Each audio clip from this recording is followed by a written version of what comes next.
Divisional playoffs of NFL Primetime.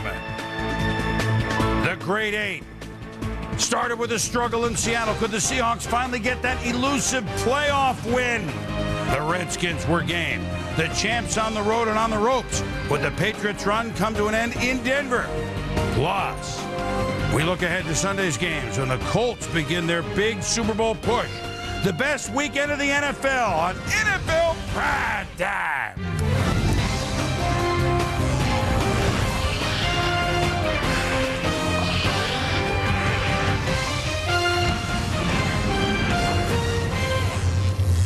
NFL Primetime is presented by Miller Lite.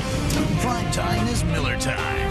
And now, here's your host, Chris Berman. Well, top of the morning, everybody. Chris Berman along with Tom Jackson, although it's still very much late and a happy evening in Mountain Time.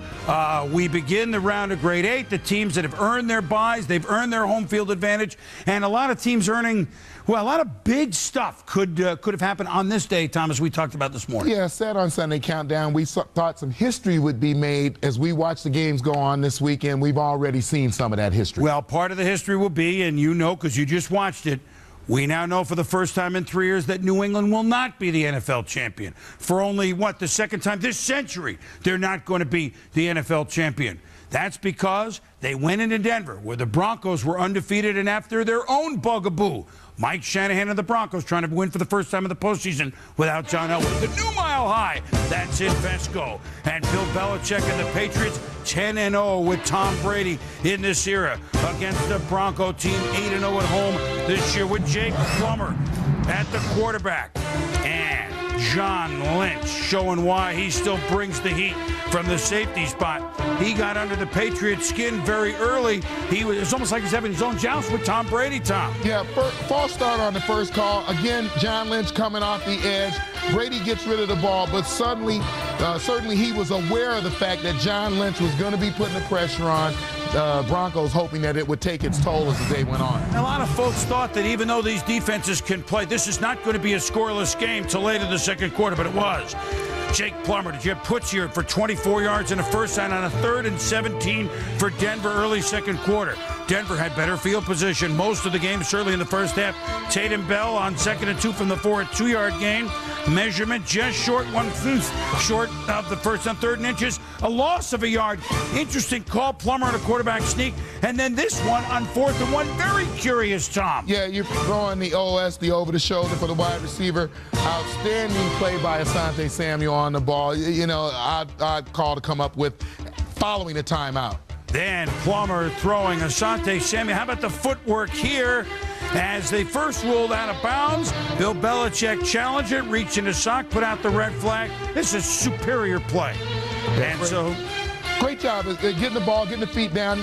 We could actually see it clearly. The officials had to go to replay. So Tom Brady, you figure you go for the jugular, not in the shadow of your own goalpost, but between two defenders. 51 yards, Andre Davis. And, hey, Adam Vinatieri's kicked the field goal. New England leads it 3-0. 2 minutes to go. They don't ever do this. Kevin Falk gets a fumble, and Ian Gold treats the ball like gold. He's on it for Denver. Take another look, and well, there's the hit. The ball squirts out. Gold recovers, and on the first play after the recovery, Jake Plummer, play action. Boy, Denver throwing a lot more than we thought they would in the first half. To Ashley Lee and pass interference called on Samuel. And boy, this one could have gone either way. Yeah, it's an odd call, but the official thought that he was actually leaning in toward the receiver. As you watch the replay, you can certainly see there's some contact, maybe Ashley Lee with the hand, but the Broncos get the benefit of the call. Well, it's a big benefit because the ball's at the 1 yard line, and so with 1:45 to go in the half, Mike Anderson in the end zone, 7-3 Broncos. Ensuing kickoff as they try to console Samuel and Falk.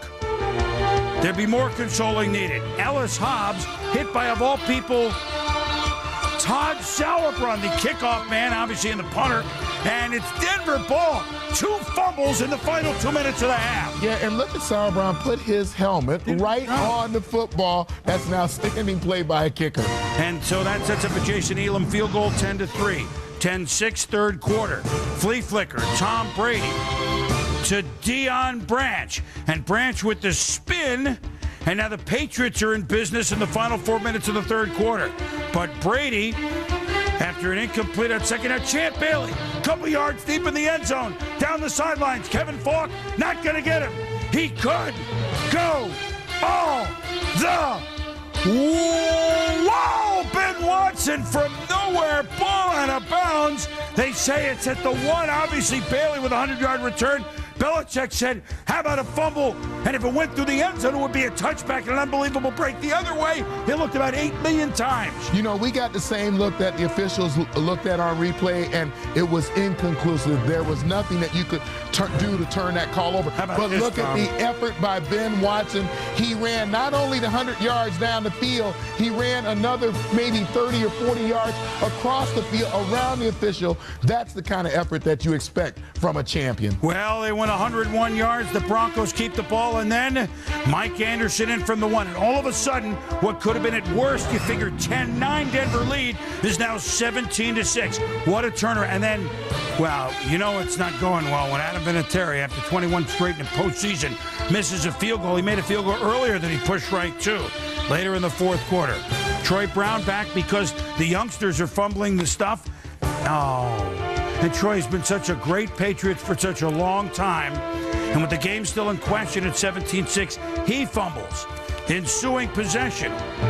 Rod Smith, who has killed the Patriots through the year from Plummer, 24-6. Brady throws a bomb late into triple coverage. He had to try it. Picked off 5 turnovers. 5 Super Bowl trophies with those 2 guys right there. Belichick with 3, but he won't get 4. Mike Shanahan with 2. He's alive for 3.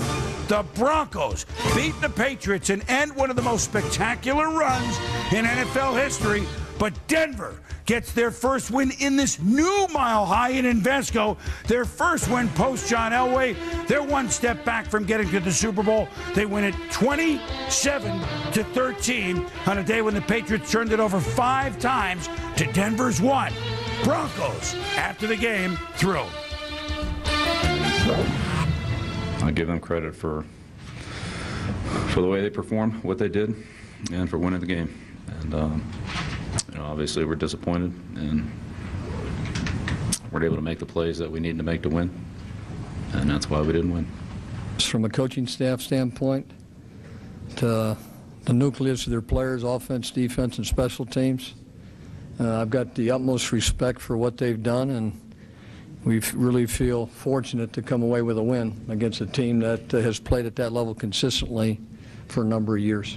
That's why we came here, get in the playoffs, win playoff games. We got to go to whoever next week, or hopefully somebody come to us. You know, you watch the playoffs, whenever you watch, you know, especially last week, the teams that lost were teams that turned the ball over. And, you know, we cost them on special teams to give us a short field, and when we got a short field, we scored points, which was huge. So, you know, hats off to those guys on special teams. And, you know, we had a kicker, you know, causing a fumble, which you don't see that very often. And anytime that happens, you know, things are going your way. That's good stuff.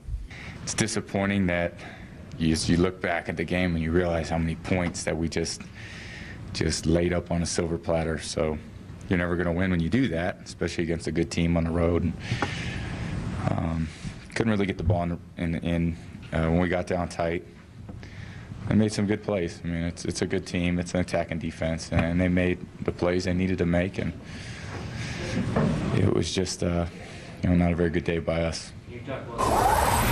So despite the 341 yards throwing from Brady, despite outgaining the Broncos 420 to 286, it was not enough to stave off the first playoff loss in this era for the Patriots. Tom Brady now 10-1. Well, I remember when Joe Montana lost his first game. I was at that one. I was at Washington against Joe Gibbs. Bart Starr lost his first and won his other 9. But, I mean, these are the names you're talking about. And here's the number. Yes. 6 in the previous 10 playoff games, turnovers, 5 on this day. But we certainly give Denver credit because they caused certainly a good deal to them. And the play of the game was made by Champ Bailey, and because the game was about to turn. But Denver played, I think, with a fury. They were in Brady's face a lot, not so much in the second half, but in the first half, threw what New England planned to do, I think, offensively off kilter, Tom. Well, I think certainly the Denver Bronco defense played very well, and turnovers are only good if you get them. And I think that the Broncos took advantage of the fact that when the ball was on the ground, they were the ones who came up with the football, and Champ Bailey made the play of the game when he intercepts Brady pass and runs it back to the Bronco 1 so that they can run the ball in. But I think that when you look at this football game, a very odd game. You know, the Broncos had 32 rushes with the football, but it didn't seem that way early on in the game. Jake Plummer throwing the ball to set up the run, and I think Jake did an adequate job of that. But certainly, you're always looking for this team to get him on the edge. Those things didn't happen, but congratulations to the Denver Broncos. Absolutely. You dethroned the champions. You did it. You knew it was going to be a tough battle. I thought the Broncos played a very physical football game to come out and win this game, and that was part of the reason that you get the turnovers. You're putting your hat on the ball. And so much, at least in this day, Jake Plummer, he's going to revert it. No, he didn't. Turn the ball over only once, and Samuel made a great play on the play. Jake played fine. The New England Patriots, that's the number. No. 6 turnovers in those 10 previous playoff wins, 5 today against the Broncos. That will get you beat every time. You know what, though? We did this when the Colts lost after 13-0. We give the Patriots the nod because we've seen one of the great performances in NFL history. But it's over for this year. As the Broncos move on, we'll have more on this game a little bit later. As we move on NFL Primetime, we also will have the NFC highlights coming up. As the Seahawks, you talk about a drought, especially in a place where it's rained for 27 straight days. Presented by Miller. There's good enough, and there's better than it has to be. Miller. Good call. Welcome back to Divisional Round NFL Primetime. It's rained for almost a month in Seattle, but it wasn't enough to undo the drought that's going on for the playoffs and the Seahawks. Since 1984, it's been since Seattle has won a postseason game, and in comes Joe Gibbs and the Redskins. Gibbs, with his pedigree of 3 Super Bowl trophies and 17-5 in the postseason against Mike Holmgren, a winner with the Packers of the Super Bowl, but trying to get the Seahawks on the right track. And here we go from the beautiful Pacific Northwest where, well, rain, the fog, and then the smoke. Could the smoke settle on the side of the Seahawks? Matt Hasselbeck, to Darrell Jackson, who's been hurt much this year, 37 yards. Sean Alexander, 6 carries, 9 yards, and a fumble when he wasn't hit, Tom. Yeah, and he only lost 1 fumble during the regular season, so you knew it was going to be an odd day for the Seahawks. Mark Brunell struggling early last week. Remember, they had only 120 yards in offense. Brunell to Taylor Jacobs incomplete. Then Rocky Bernard hits. Brunell forces the incompletion. Then Alexander trying to cut back, as he's done for 880 yards during the season. And he's hit in the head, suffered a concussion. And even though you saw him on the whole second half on the sidelines, would not return. Yeah, you saw him take that hit right on the head just as he was going down, and then comes the fumble. Seattle special teams, they're horrible. Just, I mean, as far as at least fielding the punts. They covered stuff okay on kickoffs and punts. Jimmy Williams muffs it. Redskins recover. Then look, Carlos Rogers almost makes it a 10-0 Redskin lead. Boy, that would have been a huge, obviously huge play, so it remains 3-0. Maurice Morris hits the hole pretty quickly. You don't know him much because Alexander gets the carries. He picks up a first down for Seattle on 3rd and 1.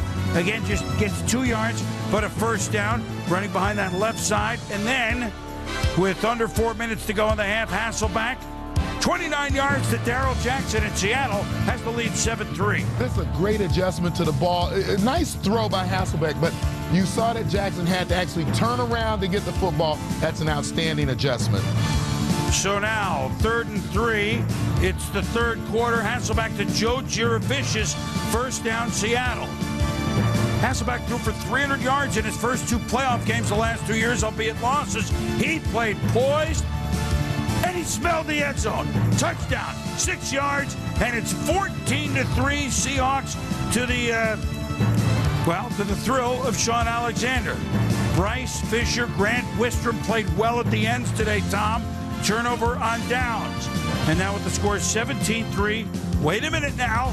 First minute of the fourth quarter, Washington not gone. It's a team that won 6 in a row to get this far. That's Chris Cooley, 52 yards. Then Brunell, who knows how to win on the road in the playoffs. He has a handful of them. to Santana Moss off the helmet of Andre Dyson. A strange play. Yeah, Dyson made a great play on the football, couldn't focus in on it, hits off his helmet. Moss, great concentration to make the catch. And then Josh Scobie, Dobie, don't. Fumble! And the kicker. Boy, both games the kicker's in it. This time John Hall, the kicker, recovers. So, after the turnover, 3rd and 4, 8 minutes to go. Brunell to Santana Moss, and Marcus Trufant laid him out. On a high throw, bang. Redskins try a field goal, 36 yards. John Hall, no good. Left. Joe Gibbs had a chance to cut it to 4, but his kicker missed it. With Alexander and the Seahawks fans nervous. Mac Strong, the play of the game. The Pro Bowl fullback, the blocker for Sean Alexander. 32 yards for the first down. What a play it was by Strong. A check off at the line. Hasselbeck. Josh Brown kicks a field goal, 20-10. After the 2-minute warning, Brunell to Moss, 39 yards. Washington, maybe, just maybe. But on 4th and 2, a minute to go. Into the end zone. Ooh, almost caught by Moss, but incomplete. Michael Booyah makes a nice play. And Mike Holmgren has the elusive win. You talk about elusive. 21 years. Holmgren, as a Seahawk coach, had lost 3 straight. But this time it's different. And like Denver, the team that was undefeated at home in their conference, the Seahawks, they keep rolling. They win it 20-10, despite losing the turnover battle 3-1. So give Washington credit there. But afterwards, some question, hey, Sean Alexander, how was he as the day rolled on, the coach? I think if I showed him a picture of a truck, he would say it was a truck and not a butterfly. And right now, you know, and so he's pretty lucid and knows stuff. Now they'll do more tests on him. Obviously, we have an extra day, which is good, but they seem to think that he's going to be fine for next week. Obviously, we want to be much more productive than what we were in the playoffs, and you know, I think what we always each year try and look real hard at everything, and that'll be one of the things we look hard at is offensively. How can we do a better job? It's been a long time. It's been well documented since 1984, since the last Seahawk playoff win, and you know, it was a heck of a game, very hard-fought game. I tip my hat to Coach Gibbs, as I always would and will, and his team. They battled like crazy, and but our guys showed a lot of perseverance, I think. And we lost Sean, and kind of stunned us just a little bit, and then we got back on track. Well, they did get back on track, and again, we all tip our hat to Coach Gibbs because, quote, the game did not pass him by, all right? But the game also did not pass Mike Holmgren and the Seattle Seahawks by. You wondered, this team, but they dug deep in a lot of areas, and again, I'm impressed, and you're going to go through the roll call. We mentioned it during the highlights, Tommy. Matt Hasselbeck. Absolutely. I think he can play. He's Absolutely. a big-time player. I think you showed that today. Well, the game was put on his right arm. You know, when you think about how resilient the Seattle Seahawks were, you have to think about the fact that this football team lost Sean Alexander. He only gained 9 yards. Mark Brunell actually outthrew in terms of completion and yards Hasselbeck. But I thought that, you know, Hasselbeck came up big when he had to. Darrell Jackson came up big when he had to. And this defense played, I think, the kind of aggressive football they need to play. The special teams got to improve before they get to the championship game next week. There are 2 rookie linebackers, Tutupu and Hill, were the 2 top tacklers for Seattle. We wondered how, like Plummer, how this young defense would play. They played pretty well. Seattle, moving on, they will host the championship game. That'll be the late game next Sunday. As for the Sunday games this week, Colts in a rematch against the Steelers, Panthers and Bears in a rematch as well. We'll preview. To NFL Primetime, presented by Miller Lite. Play of the game with New England knocking it, perhaps taking the lead inside the 10. Last minute of the third quarter, Champ Bailey 2 yards deep in the end zone, steps in front. Kevin Falk can't catch him. Nobody's going to get him. He does. Go.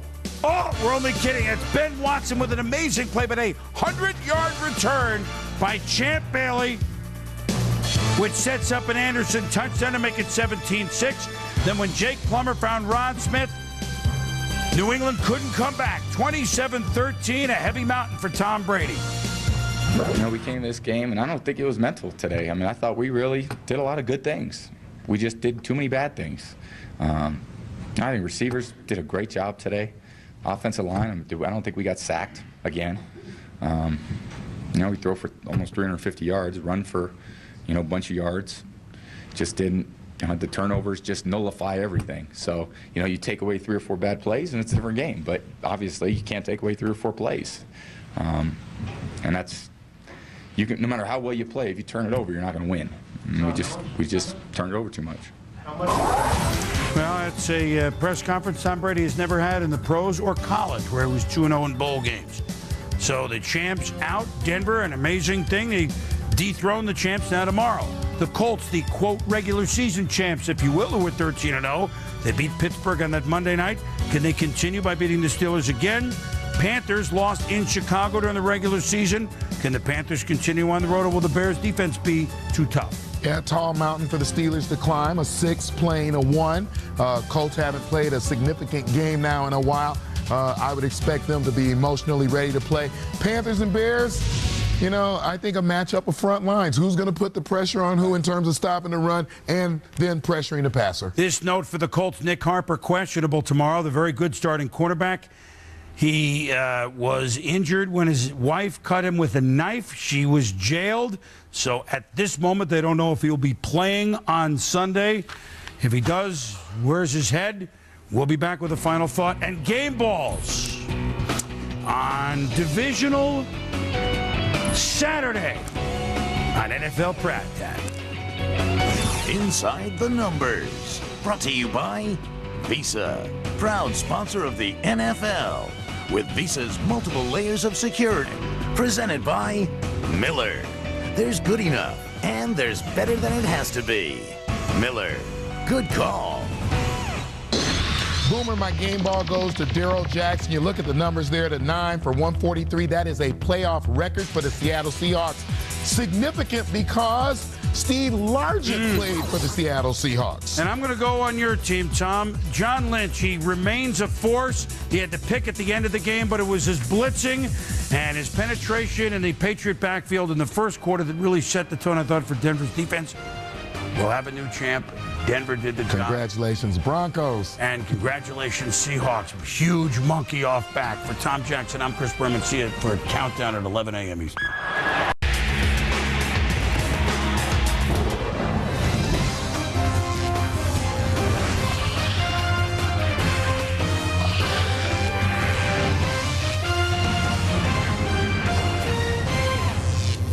NFL Primetime is presented by Miller Lite. Primetime is Miller time.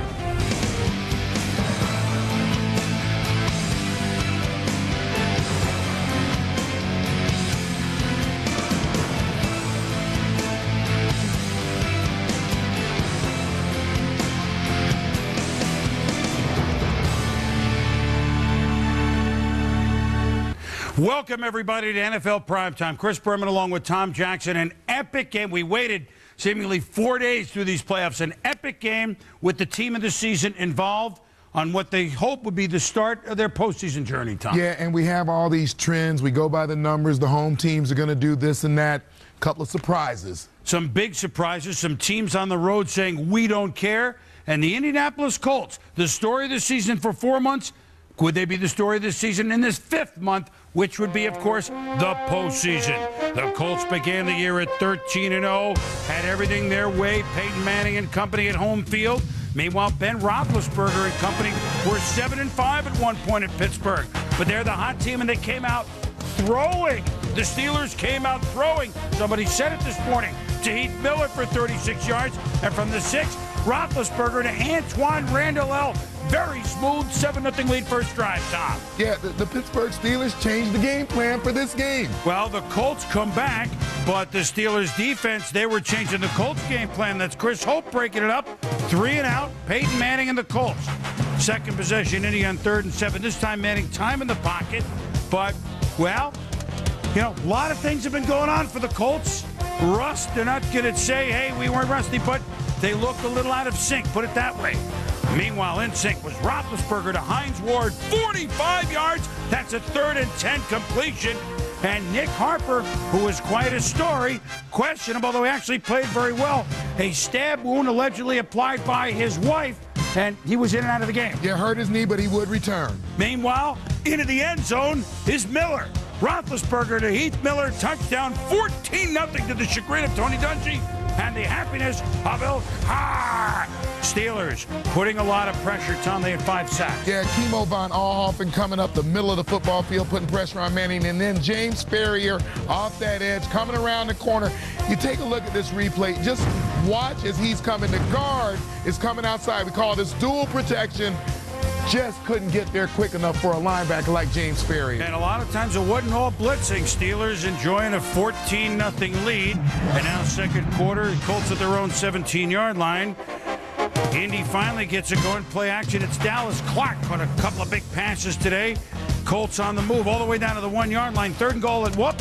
False start. Tarek Glenn and Tony Dungy certainly knows, oh no. So now then the Steelers have penalty halfway, and then it's Edgerrin James from the 3 stuffed, and so instead of a touchdown after the 2-minute warning, that to settle for a field goal. 14-3 Pittsburgh at the half.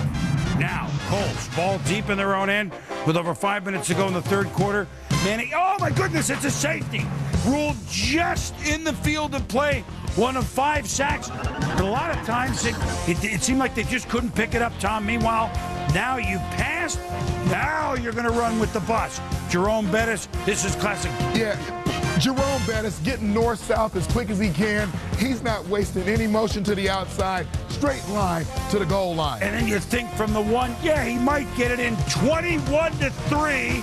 The Steelers, huge underdogs on the road at Indy, and they're all over the befuddled Indianapolis Colts. The Steelers playing with a big-time game plan on both sides of the ball.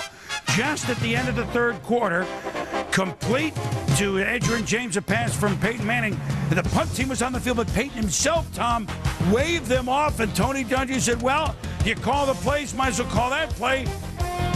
And on 4th and 2, maybe, just maybe, this was the jump start. Brandon Stokely, first down, same drive, now 4th quarter. From the 50, Manning to Dallas Clark. Whoop! Runs around, Polamalu shakes a tackle, and the tight end is gone. It's 21-10. Here they come. Colts get the ball back now with 6 minutes to go. And Manning. Troy Polamalu, who plays so huge all game and all season, has a great interception. But wait a minute now. This was bizarre, Tom. We're going to see. He has it, rolls over, and whoop. Look, and they call it no interception. If an interception is about establishing possession, and Troy Polamalu had an interception here, you watch him clearly have the football, tuck it, have the ground. As he starts to get up, his knee knocks it out. There's an odd rule about establishing possession with your knee off the ground. Anyway, they reverse the call. Steelers don't get the ball. Maintain possession to Colts. It's the interception equivalent of the tuck rule. So with a big break, it's Reggie Wayne catching this one from Peyton Manning. 1st and goal. Edgerrin James punches it in. 21-16, down by 5 with 4.5 to go. They got to go for 2. You want to talk about a big play after a false start penalty. Manning to Reggie Wayne anyway, getting the feet in, dragging it beautifully. It's 21-18 on the 2-point conversion. Under 3 minutes to go. Here's Nick Harper with a big play. And so the Colts are forced to punt. Garnacki had a pretty darn good game, and so did Joey Porter. How about Dick LeBeau bringing the blitz when some teams would play prevent? Now it's 3rd and 16. And the overthrow to Brandon Stokely. 4th and 16. Even though you're in the shadow of your own goalpost, you got to go for it. Steelers hoping. One more play defense. Watch Polamalu and Porter. Think they're laying back, Tom, and prevent? Oh, I don't think so. Ba-boom, ba-boom. It's over. Peyton Manning sacked in his own 2. And now, yes, they have 3 timeouts left. So rather than kneel on it, you got to get the touchdown and end it. All they got to do is get in the end zone. And so the bus, he hasn't fumbled. Remember, at one point in his career, 220 straight times. But no, it's a fumble. Nick Harper has the ball. The 20, the 30. Ben Roethlisberger somehow makes the play. Yeah, as you take a look at the replay, you're going to see Gary Brackett put his hat right on the football. Ball's out. Nick Harper puts it up, picks it up, starts downfield. People, you have to understand what a great play this is by Ben Roethlisberger. This shows you the athlete that he is. Does an open turn instead of the quick turn. Still manages to get enough of Nick Harper to bring him down, and that saved the Steelers' season. This could be Jerome Bettis' last carry as a Steeler, and that's to be remembered. Oh, my goodness. It's Manning to Wayne. 22 yards. Tick, tick, tick, tick, tick. Under a minute to go. Manning. DeMarvin Harrison pretty much blanked on this afternoon by the Pittsburgh defense. He only had 2 catches, but that's 8 yards. Bettis can only hope for the defense. 31 seconds to go. 2nd and 2. The Colts. We don't want a tying field goal. We want to win. To Reggie Wayne. But Brian McFadden is there with great defense, although Wayne almost comes down with the football anyway. Look. Whoop. He almost caught this ball 3 times. McFadden, great play to keep it out. Now 3rd and 2, 25 seconds to go. This time Pittsburgh is there. Oh, almost but not quite picked off, which means Mike Vanderjagt, one of the most accurate kickers in the history of the game, has a chance from 46 yards to put this thing in overtime. You figure, at home in the Dome where he's almost automatic. The snap is down, the kick is up, and whoa! Man, not even close. Vanderjagt even penalized for throwing the helmet. He missed it, said Coach Dungy. He missed it, said Peyton. He missed it, said Bill Cowher. He missed it, said the boss. You're right. He did miss it, Tom. Hey, just look at how wide right it is. Left it open like you leave a golf club open. Ball's going to fly right. So, stunned in Indianapolis. Thrilled in Pittsburgh. Relief for the bus. Thrilled in Denver because they're hosting the championship game. It's not so much they want to play Pittsburgh, they just want it home. Denver will be at home, and the Pittsburgh Steelers are the first 6th seed ever to reach the conference championship game. They've won on the road now twice. They won at Cincy. They won at Indy. Can they do it again? This, an unbelievable game. Disappointing. It'll be more disappointing tonight and tomorrow, and it certainly takes time to move on from a game like this, and you try to make your peace with the football gods, and be able to move on and get ready for next season. It's very disappointing right now. We'll get a chance to look back and reflect a little bit as we have some time off. But again, I'm proud of this team. They handled every trial that came upon them.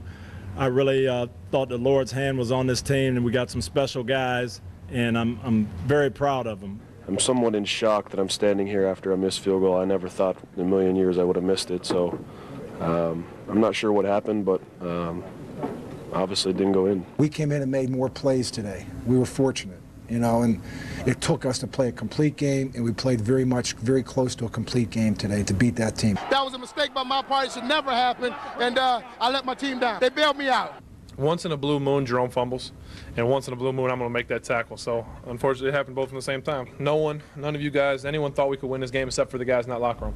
And we knew if we wanted a chance to come out and win, we had to come out firing. We had to come out smoking and on all cylinders. I mean, that's a good football team, but they don't play our style of football. We play physical, smash-mouth football, and I told y'all all week, man. I'm trying to be a good teammate here. Let's just say we had some problems in protection. But like I said, I'll give Pittsburgh credit for their blitzes and their rush. Those guys rushed, but we did have some protection problems.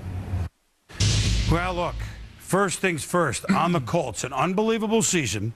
There are 5 teams that started 12-0 or better in the history of the NFL. The other 4, 3 of them went on to win the Super Bowl. The 4th one, the 34 Bears, lost the NFL championship. So the fact, just by number, Tom, that these Colts, who were the story of the year. Absolutely. That the fact that they don't even get into the Super Bowl is a stunner. Hats off to the Steelers. We know what the Colts have gone through, but yet You know, it's hard to sustain, even as good as they are, and that's what they ran up against a little bit themselves, I thought. Yeah, I think they did. And as you take a look back, after they went 13-0, if you look at the game against San Diego, Seattle, Arizona, then the bye week, and then coming into this game with Pittsburgh, we did not see this team sharp during that 5-week period. And I think it says something to the extent about layoffs and people not playing. Now, you know, that's not definitive. Some guys will lay off and then play well. But for this football team, for 5 weeks, we did not, in fact, see them sharp. And I think that as you look at that 3-4 defense, whether it's New England in years past, whether it was San Diego when they came in, whether it's the Pittsburgh version of that 3-4, that's something that I know that this Colts team will have to address if they want to get to that next level. They even had New England out of the playoffs, not to say that they would, but yet their bugaboo was gone. Yes. Theoretically, it was set, but they lost to a team that they'd beaten 26-7 before. And look, what Coach Dungy, and they said afterwards, this loss is pretty tough, but not compared to young Jamie Dungy. And with Nick Harper, there were lots of things that came in. It'll be a head-scratcher for a while, but they had a wonderful season. But it's the Steelers moving on. Yes. Who Congratulations had with to Bill Cowher. Congratulations. Bill Cowher now is in his, his 6th championship game in his 14 years. Admittedly, he's gone 1-4 thus far, but Dick LeBeau's defense, and Wisenhunt, they really had the thinking done out there. They were sharp with a plan. But those games were at home. I thought that they might play better on the road where they don't feel that pressure of, boy, we should be winning. People expect us to win. I think they like that position of, boy, nobody believes that we can do this. And the thing I loved about them, they started aggressive. They stayed aggressive offensively and defensively today. That was important for them. And aggressive but under control. When you're aggressive and under control, then you can accomplish the kind of things that they did today. The Steelers historically now try to join only the '85 Patriots as teams that have won 3 in a row on the road to get to the Super Bowl. But when we return on NFL Primetime, there's actually another team that has a chance to do the same thing. I mean, who'd have thunk it? The 5th-seeded Panthers go into Chicago. Could they handle the Bears? Divisional games, rematches, went the other way. Carolina had a chance to go the other way as well. They were flattened by the Bears in November at Soldier Field. Today they had a chance to make amends. The Bears won the game by allowing them only 3 points, and Lovie Smith's Bears 61 points allowed at home all season long. Brian Urlacher, Defensive Player of the Year. But Jake Delhomme, Steve Smith and company, they understand what it is to win on the road. Delhomme to Steve Smith, away from Charles Tillman. Second play from scrimmage. Hello! Touchdown Panthers. Illegal contact Bears. 7-0 Carolina. Then, later in the first, Delhomme to Smith. Look at him out-wrestle 2 Bears, including Tillman. He has strength too, Tom. You know, the thing that people don't know about Steve Smith is that he is so strong. And when you see him go up and compete for the ball like that, bring it down, I'm not going to let it go. You know, he is Michael Jordan, as Jake Delhomme has described him to me. That led to a field goal. Then another one makes it 13-0. Adrian Peterson on 4th and goal. Barely gets in, but the Bears, who started young Rex Grossman, minimal starts in his pro career, get in the end zone after the 2-minute warning at 13-7. Third quarter at 16-7. Casey has kicked another field goal. Grossman to Bernard Berrien. Somebody mentioned him this morning, Tom. Yes. Mike Minter after dinner Minter with a big hit. The Berrien holds on. And then Grossman to Desmond Clark. Uh-oh, here comes Chicago. Crowd roaring at Soldier Field. 16-14 Carolina. Deshaun Foster, who ran for $1.50 against the Giants, running well against Chicago, breaks his ankle. Remember, Stephen Davis already on injured reserve, so now it's Nick Goings. But when the goings get tough, the tough get going. And that would be Delhomme. Daylight come, you got it, Delhomme. And you got to throw it again to Steve Smith. 39 yards, 23-14 Panthers. Now the Bears, 2nd and goal from the 7. Thomas Jones, when used, ran well. Now he's at the 5, he's at the whoop! Oh boy, the ball rolls in. At first they call a touchdown, then they flag a face mask, Then they go with a review. Then they find that the ball goes through. What do they call, Tom? Well, great angle of pursuit right there. You see Julius Peppers with the pursuit, but initially it was called a touchdown and then reversed. Reversed, but because of the penalty, they kept the ball. McKee with the touchdown, and the Bears are back in it, 23-21. But daylight come, and here come the Panthers again. Chris Mangum on 2nd and goal makes the catch from Delhomme. John Casey misses the extra point, so it's an 8, not a 9-point lead. So Chicago, a one-possession game. The play ran out, but nobody saw it. The Bears wish they did because Ken Lucas picks it off. Boy, those corners, the DBs played so well against the young Grossman. The Bears do have one more chance. Grossman on 4th and 1 from the 45. Incomplete to ex-Panther Muhsin Muhammad. John Fox and company win again on the road. They did it twice 2 years ago, getting to the Super Bowl, and they've done it twice now.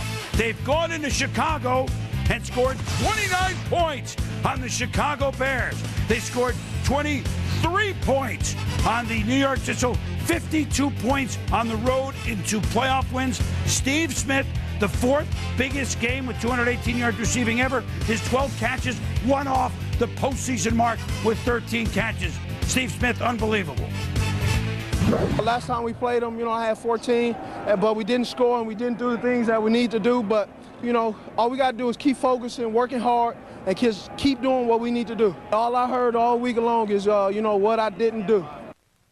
You know what? They beat the Bears, and now the Giants, 2 teams a little bit ahead of schedule. Carolina right on schedule, Tom. Well, this is the team that many people predicted was going to go to the Super Bowl. The 434 yards, a $120 plus running the football, very well balanced. Steve Smith is uncoverable. And when they are rolling like this, even though they will be missing Deshaun Foster next week, this team will be very, very difficult to beat. And they play on the road as well as they play at home. They're like 8-2 on the road. They play on the road as well as at home. What a plan again by John Fox and Henning, the offensive play. That character. Carolina, they get it. Impressive win over a Bears team that had a wonderful season. Win. Congratulations to them. And Grossman put up 21 points, so it was the right move, but they played the wrong team. For Peyton Manning, the wrong day. We'll hear from him in a moment. About for a long, long time, a valiant Colts comeback after a great Steeler effort. Mike Vanderjagt, 46-yarder to tie, not even close. And the Colts, the best team in football this year, are not moving on even to the conference championship game. Peyton Manning with Ron Jaworski. Home field advantage, a winning streak of 13 games in the regular season. And how frustrating is this? Certainly disappointing, Ron. We worked hard to put ourselves in a position. We've always said that having home field doesn't guarantee anything, but you try to put yourself in that position. But as Coach Dungy pointed out, it's not where you play. It's the team that plays better in the playoffs that's going to keep advancing. And unfortunately, we haven't been playing our best football late in the months of December and January. The offense looked a little bit out of rhythm early in the game. Did that 32 days without a meaningful game affect you? I think people, that's kind of the easy answer. I never bought into rust when you got a veteran team and guys that have been playing. Pittsburgh did some things that it caused us not to execute as well. But they played well on defensively. They had a good blitz package that gave us some problems in the protection area. And so, like I said, you got to give them the credit. I've never said, hey, there's always going to be next year. You don't say that. You treat every year as if it's going to be your last play. And because you play that way, that's why it is so disappointing. But we'll try to learn from it and try to hopefully be better from it. I appreciate you taking time. Okay, Josh. Thanks. Back to the studio. Jaws Peyton, thank you. And he will. He already works hard, but this is hard. This is tough. Nobody wants to end the season with a loss. But this is hard for the Colts. Boom. I think this is going to be a tough one to get over. But Peyton Manning will. I admire Peyton's attitude, but it wasn't New England. You had home field advantage. Those things are things that will trouble them. But he's a resilient guy. He's got a resilient coach. They'll be okay. And again, the 2 number 1 seeds won't mean the Super Bowl. The 2 home teams on Sunday in the championship games, Denver and Seattle, are the only teams who are undefeated all year at home. They're both 9-0. Early game, Steelers at Broncos. The late game, the Panthers, who in the last couple of years in the playoffs are 4-0 in road games, we might add, Panthers at the Seahawks, who threw a huge monkey off their back with their first win in the postseason since '84. See how Alexander is. No Foster. Maybe Peppers, probably. We'll be back with Game Balls. Inside the Numbers. Brought to you by Visa, proud sponsor of the NFL. With Visa's multiple layers of security, you're covered. Presented by Miller. There's good enough, and there's better than it has to be. Miller. Good call. Boomer, my game ball goes to Steve Smith, an obvious choice. 218 yards, 244 total, because add some rushing. Boy, is he the unstoppable Panther. Ben Roethlisberger is now 25-4 as a starting quarterback, and he's 1 for 1 in game-saving tackles.